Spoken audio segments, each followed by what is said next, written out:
এই ছেলেটা হচ্ছে মাদকা আসক্ত, যার জন্য ওর মার কাছে সকালে টাকা চাইছে, মা দেয়নি।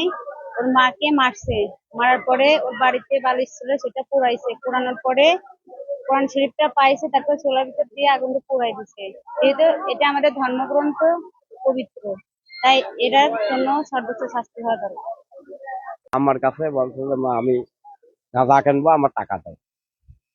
ওনার মা বলছে আমার কাছে টাকা নাই, আমরা গরিব মানুষ, এত খারাপ টাপ হয়ে গেছে, ঠিক আছে আমার টাকা পয়সা নাই।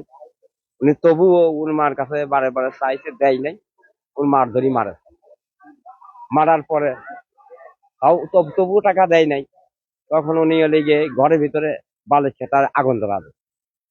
আগুন আগুন ধরা দেওয়ার পরে তারপরে ঘরে কোরআন শরীফ ছিল, কোরআন শরীফ আগুন ধরা দেয়। ঘরের ভিতর কোরআন শরীফ আগুন ধরা দিলেন, কোরআন শরীফ পড়ে নাই। তখন আবার নিয়ে আসে চুলার ভিতরে, চুলার ভিতরে দেওয়ার পরে যখন এমনি লোক একটা বউ আছে, তখন উনি দেখে ফেলছে, দেখে যাওয়ার পরে উনি তখন বাইরে বাড়ি থেকে পলায়। আমি এর চাচ্ছি এর উপযুক্ত বিচার হোক, যাতে এই ধরনের এই বিচারটা দেখে যাতে আমার যুব ফল যাতে এই ধরনের কাজ যাতে করার সাহস না পায়। কাল 10টার দিক ওরা মানে যে উনি মাদক ছিবি, বাবা খায়, গাঁজা খায়, অনেক মারধর করে, টাকা না দিলে পরে মারধর করে। সকালবেলা সকাল 10টার দিকে ঘরের ভিতরে যা কাছে আমি টাকা দেই, মা বলছে আমি টাকা কই পাবো।